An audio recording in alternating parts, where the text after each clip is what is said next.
There is something hauntingly beautiful about the way Las Fierbinți manages to turn the ordinary into poetry.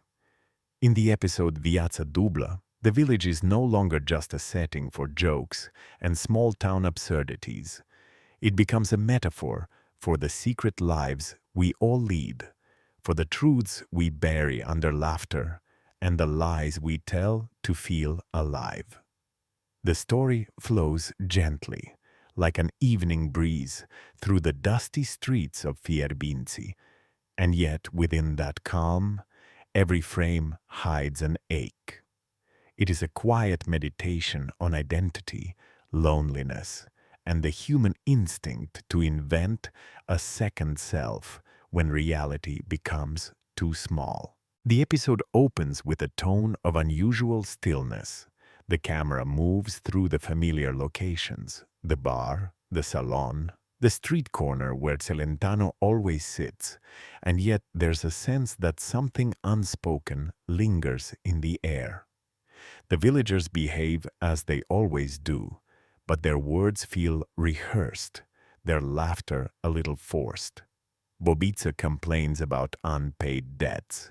Gianni boasts about new opportunities. Dalida flirts while pretending not to care. But beneath the surface chatter, something feels off. The director captures this dissonance with remarkable subtlety. The light is softer, the pause is longer, and the humor more restrained. The show is not trying to make us laugh this time. It's trying to make us listen. It is Gianni who first breaks the illusion. He confides to Branzoa that he has been living a double life, working as a courier in Bucharest under a fake name.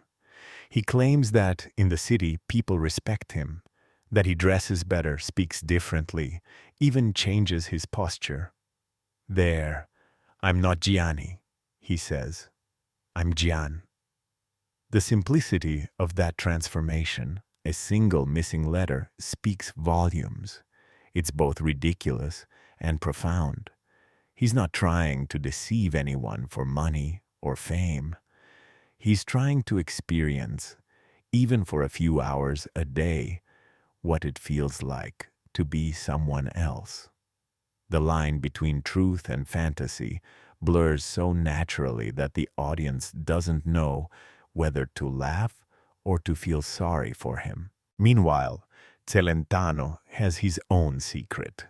He tells Ardiles that he has joined an online poetry group under a pseudonym. The group members think he's a middle-aged teacher from Cluj. Every night, he sends them verses written on napkins and pieces of old newspaper. The irony is that his poetry, filled with drunken reflections and rural metaphors, is raw and moving. But Celentano doesn't want credit. He wants anonymity. He says that if people knew it was him, they would laugh. His double life is not about vanity. It's about protection. It's about preserving something fragile that cannot survive in daylight. Dalida's subplot adds a different shade to the story. She's in love with a man she met through social media, someone who believes she's the owner of a chain of beauty salons. Every evening she records voice messages in a sophisticated tone, pretending to be in meetings, inventing employees and clients. Her lies are not meant to deceive. They're a love letter to a version of herself she never got to become.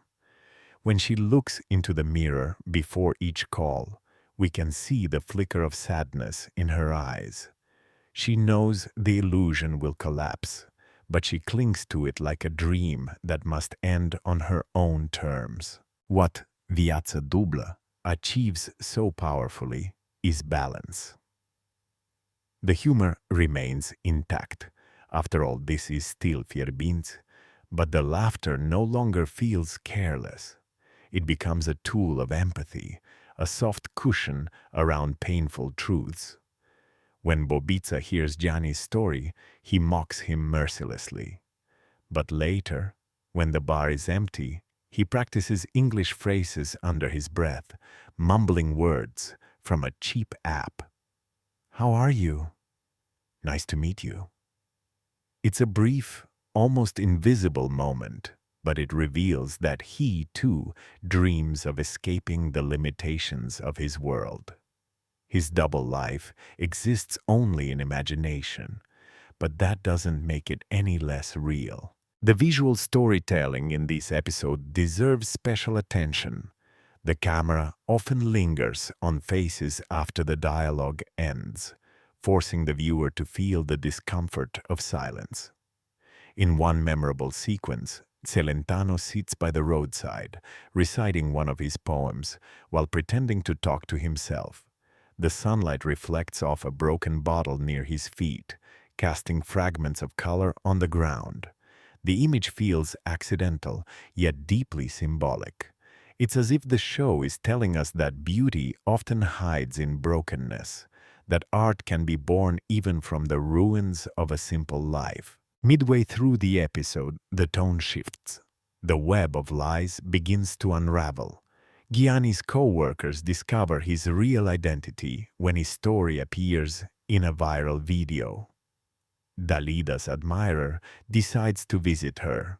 Celentano's poetry group asks to meet in person. Each revelation comes with embarrassment, but not cruelty. The villagers tease, the gossip spreads, but beneath the mockery lies understanding. There's a collective recognition that everyone, at some point, has pretended to be more than they are.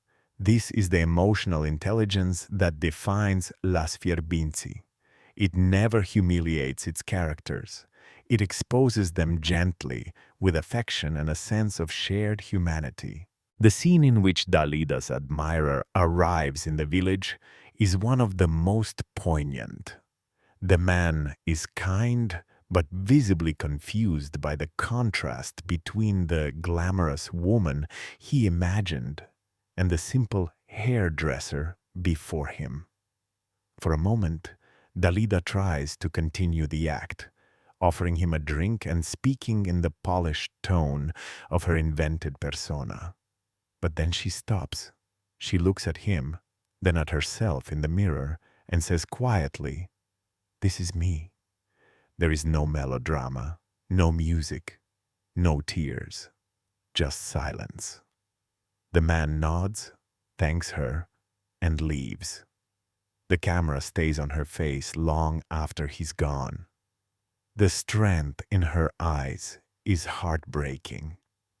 She has lost the illusion, but regained her dignity. One of the most beautiful aspects of Viața Dublă is its respect for imperfection. It refuses to turn moralistic. It doesn't tell the audience that pretending is bad or that truth always wins. Instead, it suggests that pretense can be a necessary form of survival. The villagers of Fierbinți are not living double lives out of malice, but out of hope. They construct parallel realities where they can breathe more freely. The village becomes a metaphor for the world itself, a stage where everyone plays a role to hide the chaos inside. There's a scene near the end where Celentano, humiliated by the revelation of his secret poetry, burns his napkins in front of the bar. The flames flicker, and his friends laugh at him, thinking he's performing another of his drunken rituals. But then Ardiles notices that Celentano's hands are trembling. "You wrote those," Ardiles says softly. Celentano shrugs and replies, "It doesn't matter. I was someone else for a while." That line, simple yet devastating, captures the heart of the episode. The desire to be someone else is not a crime. It's a cry for freedom. The final minutes of the episode are melancholic yet peaceful. Gianni returns from Bucharest, broke but strangely serene. Dalida cleans her salon in silence, humming a tune. Celentano sits on the bench with a new notebook, ready to write again. and Bobica, as always, pours drinks and listens to their stories. The laughter returns, but it's quieter now, wiser. The characters have not changed dramatically, yet something inside them has shifted. They have looked into the mirror and seen both versions of themselves, and they no longer fear the reflection. What makes Las Fierbinți exceptional is that it treats the lives of simple people with poetic reverence. It finds depth in the mundane and truth in the ridiculous. Viața dublă demonstrates that behind every joke lies a longing. Behind every act of pretense lies a piece of honesty. The writing captures this tension perfectly. The dialogue feels spontaneous yet loaded with subtext. The pacing allows emotion to breathe without sentimentality. The humor, though still sharp, now carries the weight of experience. Personally, watching this episode felt like revisiting conversations I've had with people who quietly reinvent themselves to survive. A man who pretends to be strong for his family while battling anxiety. A woman who smiles at work while hiding grief. These are not lies in the traditional sense. They are shields. Viața dublă honors those shields without judgment. It understands that sometimes truth is too heavy to carry all at once. Sometimes a second life is what keeps the first one alive. There's an undeniable nostalgia woven into the episode. The rural landscape, the laughter that turns bittersweet, the faces aged by both time and tenderness, all contribute to a feeling that we are witnessing something deeply Romanian, yet universally human. It's not just a village story. It's a mirror held up to all of us who hide parts of ourselves to fit into the expectations of others. In Fierbinți, those acts of concealment become small victories. Each lie, each illusion, is a declaration of life against the monotony of truth. The episode closes on a wide shot of the village at dusk. Children play in the distance. Smoke rises from chimneys, and the voices of the characters fade into a soft murmur. Over this, the sound of Celentano reading one of his poems plays faintly in the background. A poem about light, about pretending to be happy until happiness becomes real. The camera lingers, then fades to black. It's a perfect ending, unresolved yet complete, just like life itself. Viața dublă stands as one of the most mature and introspective episodes of Las Fierbinți.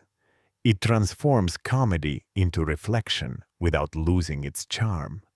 It dares to suggest that the truth is not a single, fixed entity, but a mosaic of moments, masks, and dreams.